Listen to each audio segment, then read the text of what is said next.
My autistic brother's service dog was his whole world until our neighbor complained about the barking and called animal control. They put him down while we were at the grocery store. I saw her watching from her window, smiling. That was 2 years ago. Today I found out her own son just got diagnosed with autism and she's been calling every rescue looking for a service dog. My name is Sarah and I'm 21 now, but this story starts when I was 19 and still living at home in our little ranch house on Maple Street in Cedar Falls. My little brother Jake was 12 then, and if you've never lived with someone who has autism, you might not understand how the smallest things can either make their day perfect or completely destroy it. Jake wasn't like other kids. He couldn't handle loud noises, crowded places, or sudden changes. But he had this golden retriever named Buddy who changed everything. Buddy wasn't just a pet, he was Jake's certified service dog, trained to help him navigate the world that felt too big and too loud and too scary most of the time. I remember the first day Buddy came home from the training center in Des Moines. Jake's face lit up like Christmas morning. This dog understood Jake in ways that even Mom and I couldn't. When Jake would start to have a meltdown, Buddy would press his warm body against Jake's legs, creating this little bubble of safety. When the world got too overwhelming, Buddy would guide Jake to his quiet corner in the living room where Jake kept his collection of Hot Wheels cars arranged in perfect rows. Every morning, Jake would wake up and the first thing he'd do was hug Buddy. He'd bury his face in that golden fur and whisper, "Good morning, best friend." It was the sweetest thing you'd ever see. Then they'd go outside to the backyard where Jake would throw tennis balls and Buddy would bring them back, over and over, until Jake was ready to face the day. Our neighbor Mrs. Patterson lived in the blue house next door with her husband and their 16-year-old son Tyler. She was one of those people who kept her lawn perfect and her car, a silver Honda Accord, spotless in the driveway. Everything had to be just so in her world. At first, she seemed nice enough. She'd wave when she saw us, compliment Mom on her flower garden, make small talk about the weather. But I started noticing how she'd watch Jake and Buddy playing in the backyard. Not in a friendly way. More like she was studying them, looking for problems. Jake loved routine, and part of his routine was playing with Buddy outside every day after lunch, usually around 1:30, right after his peanut butter and jelly sandwich and chocolate milk.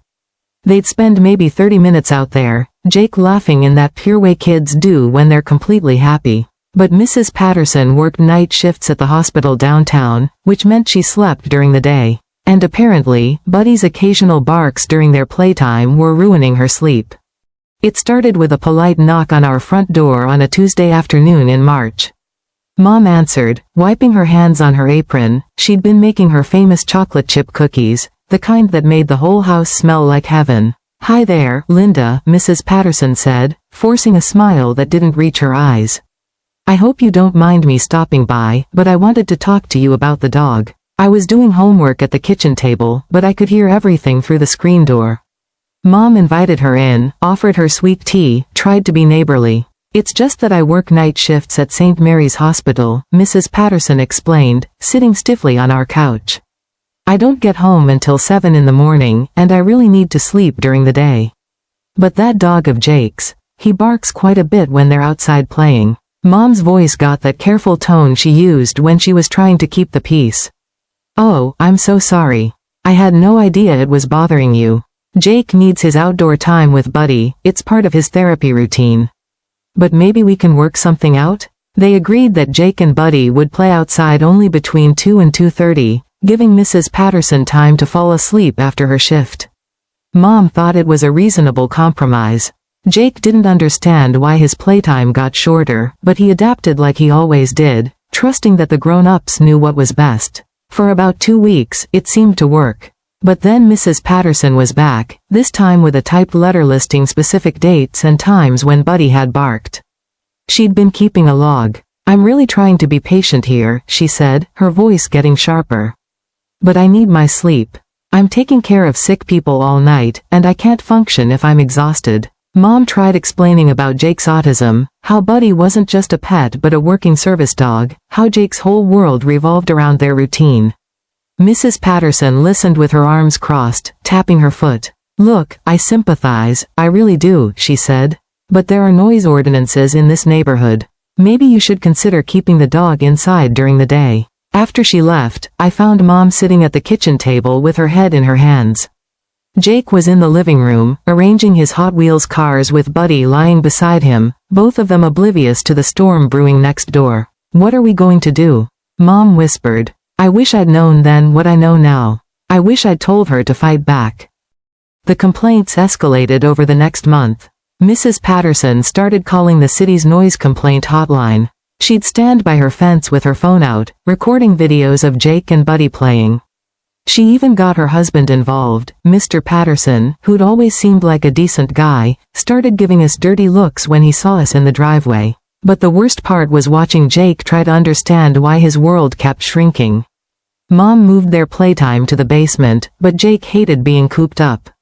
He'd press his face against the sliding glass door, watching the backyard he couldn't use anymore. Buddy would whine and pace, sensing Jake's distress. "Why can't we go outside, Sarah?" Jake asked me one afternoon, his voice small and confused. Did we do something wrong? I didn't know what to tell him. How do you explain to a 12-year-old with autism that some people think their happiness is less important than their own convenience? Then came the morning that changed everything. It was a Thursday in late April, and Mom had taken Jake to his occupational therapy appointment at the Children's Center across town. They'd be gone for 2 hours. It was Jake's longest appointment of the week. I was home from college for the day, studying for finals in my bedroom, when I heard Buddy barking in the backyard. That was weird. We'd been so careful to keep him inside when the neighbors were sleeping. I looked out my window and saw him running along the fence line, agitated about something. Then I saw Mrs. Patterson in her yard. She was fully dressed despite it being 10 a.m. on a day when she should have been sleeping. She was watching Buddy with this cold, calculating look that made my stomach turn. She pulled out her phone and made a call. I couldn't hear what she was saying, but I saw her pointing at Buddy, gesturing dramatically. After she hung up, she went back inside, but she kept watching through her kitchen window. 20 minutes later, a white van from animal control pulled up to our house. I ran downstairs and outside, my heart hammering. "Excuse me, there's been a mistake," I called to the officer getting out of the van. "That's not a stray dog, he's my brother's service dog." The officer, a middle-aged man with kind eyes, looked confused. "We got a call about an aggressive dog running loose, causing a disturbance. The caller said the owners weren't home and the dog was threatening people." I looked over at Mrs. Patterson's house. She was still watching from her window. And she was smiling. "Sir, please, there's been a huge misunderstanding," I said, my voice shaking. "Buddy isn't aggressive. He's a trained service dog for my autistic brother. He was just in our fenced backyard." The animal control officer looked at Buddy, who was now sitting calmly by the gate, tail wagging. "He doesn't seem aggressive to me. Do you have his service dog certification?" My heart sank. The paperwork was wherever Mom kept important documents, probably in the filing cabinet in her bedroom, and I had no idea where to look. "My mom has all his papers, but she's not home right now. She's at my brother's therapy appointment. They'll be back in an hour." "I'm sorry, miss, but I have to follow protocol. If I can't verify the dog's status and there's been a complaint about public safety." "But he's in our yard." "How is that a public safety issue?" The officer looked uncomfortable. The complaint stated the dog was loose and threatening a neighbor. I wanted to scream. I wanted to march over to Mrs. Patterson's house and drag her outside to face what she was doing. But I was 19, scared, and completely out of my depth. I kept thinking Mom would be back soon, that she'd know what to do, that she'd have the right papers and the right words to fix this. "Can you please just wait until my mom gets home?" I begged. "An hour, maybe less?" The officer checked his watch. "I'm sorry, I have other calls to respond to. But if your mother brings the proper documentation to the shelter within 24 hours, she can reclaim the dog." I watched in horror as they loaded Buddy into the van. He kept looking back at me, confused, trusting that I'd make this right. The sound of the van driving away was the worst sound I'd ever heard. When Mom and Jake got home 30 minutes later, I had to tell them what happened. Jake's meltdown was immediate and devastating. He screamed and threw himself on the floor, hitting his head against the carpet over and over. Mom tried to hold him, but he was inconsolable. "Where's Buddy? Where's Buddy?" He kept screaming. Mom grabbed the service dog papers and we rushed to the animal shelter, but we were too late. In the chaos of Jake's meltdown and finding the right documents, we'd missed the deadline by 6 hours. Buddy was gone. I never told Mom about Mrs. Patterson's phone call. I never told her about the smile. I was a coward, and my silence let a monster get away with destroying my brother's world. The months that followed were the darkest our family had ever experienced. Jake stopped eating regularly, barely sleeping, and had meltdowns that could last for hours. He'd sit by the sliding glass door where he used to watch Buddy play, just staring at the empty backyard with tears streaming down his face. "Buddy's coming back, right, Sarah?" he'd ask me every single day. "He's just lost, but he'll find his way home." I'd lie and tell him maybe, because I couldn't bear to see the hope die in his eyes completely.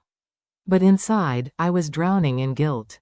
Every time I looked at Jake's broken face, I heard Mrs. Patterson's voice on that phone call. I saw her satisfied smile through the window. I knew the truth, and I was too much of a coward to tell it. Mom tried everything. She contacted service dog organizations, put Jake on waiting lists, started saving money for a new dog. But those programs had waiting lists that stretched for years, and they cost thousands of dollars we didn't have. Dad had left when Jake was diagnosed, couldn't handle having a different kid, so Mom was doing this alone on a nurse's salary. Meanwhile, life went on around us. Mrs. Patterson would wave cheerfully when she saw us, asking how Jake was doing with fake concern in her voice. "Oh, I'm so sorry about his dog," she'd say. What a terrible mix-up that was. I wanted to throw up every time she spoke to us. I went back to college that fall, but I felt like I was abandoning Jake when he needed me most. Mom would call me crying, telling me about his latest meltdown, how he'd started hitting himself again, how he wouldn't go outside anymore because everything reminded him of Buddy. "I don't know how to help him," she'd whisper into the phone. "He's lost without that dog, Sarah. I'm losing my baby." The worst part was watching Jake try to be brave. He'd stopped asking about Buddy coming home, but he'd still arrange 2 bowls on the kitchen floor every morning, one for cereal for himself, and one empty bowl where Buddy's food used to go. It was like he was keeping a place at the table for a ghost. I graduated college, got a job at a marketing firm in the city, and tried to build a normal life. But normal felt impossible when I was carrying this secret. I'd wake up at night thinking about that day, wondering what would have happened if I'd been braver, if I'd spoken up, if I'd fought harder. 2 years passed. Jake was 14 now, still struggling, still grieving. And I was still a coward. Last Tuesday, I was driving through our old neighborhood on my way to have dinner with Mom when I saw something that made me slam on the brakes. Mrs. Patterson was in her front yard, and she wasn't alone. A little boy, maybe 7 or 8 years old, was sitting on her porch steps, rocking back and forth with his hands over his ears while she tried to talk to him. Even from my car, I could see the signs. The stimming, the way he avoided eye contact, the careful distance he kept from her outstretched hand. I'd lived with those signs for years with Jake. I parked across the street and watched. Mrs. Patterson looked frustrated, helpless. She kept trying to get the boy's attention, but everything she did seemed to make him retreat further into himself. After about 10 minutes, a younger woman, maybe in her 30s, came outside. She approached the boy differently, getting down to his level, speaking softly, giving him space. The woman had to be Mrs. Patterson's daughter. I'd seen her visiting occasionally over the years, usually with her husband, but never with a child. That evening at dinner, I couldn't stop thinking about what I'd seen. Mom was telling me about Jake's progress in his new social skills group, how he was finally starting to make friends, when I interrupted her. "Mom, do you know anything about Mrs. Patterson's family? Her daughter?" Mom paused, her fork halfway to her mouth. "Oh, you mean Rebecca? Why do you ask? I saw her today with a little boy. Is that her son?" "Yes, that's Marcus. He's been staying with his grandparents for a few weeks now." Mom's voice got quiet, the way it did when she was sharing neighborhood gossip she probably shouldn't. "Rebecca's going through a divorce, and she's been having a hard time with Marcus. He was just diagnosed with autism, and she's struggling to cope." The room started spinning. I set down my water glass with shaking hands. "Did you say autism?" "Yes, poor thing. Mrs. Patterson was asking me for advice last week. Can you believe that? After everything she put Jake through, she has the nerve to ask me how to handle an autistic child." Mom's voice was bitter. I was polite, but inside I was thinking about how she treated Jake, how she never showed any understanding or compassion. I couldn't breathe. What kind of advice was she asking for? Oh, you know, the usual questions parents ask when they're overwhelmed. But the strangest thing was, she kept asking about service dogs. Where to find them, how to apply, how much they cost. The irony hit me like a physical blow. Spent the rest of that week driving past Mrs. Patterson's house, watching. What I saw broke something open inside me that I'd been keeping carefully locked away for 2 years. Marcus was struggling in all the same ways Jake had struggled. I saw him having a meltdown on the front porch while Mrs. Patterson stood there helplessly, exactly like Mom used to look in those first months after Jake's diagnosis. I saw Rebecca trying to get him into the car for what was probably a therapy appointment, the same patient, gentle coaxing I'd watched Mom do 1,000 times. But most heartbreaking of all, I saw Mrs. Patterson researching on her laptop by the window, and I knew exactly what she was looking for.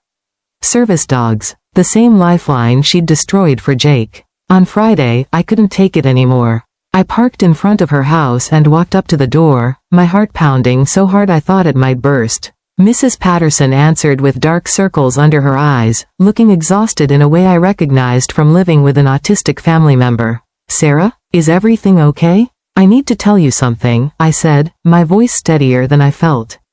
"About the day animal control took Buddy." Her face went pale. "I don't know what you mean. I saw you make the phone call. I saw you watching from your window. I saw you smile when they put him in the van." The silence stretched between us like a chasm. Behind her, I could hear Marcus crying, the same heartbroken sound Jake used to make. "You destroyed my brother's world," I continued, "because a dog barking for 30 minutes disturbed your sleep. And now you're desperately looking for the exact same thing for your grandson." Tears started rolling down her cheeks.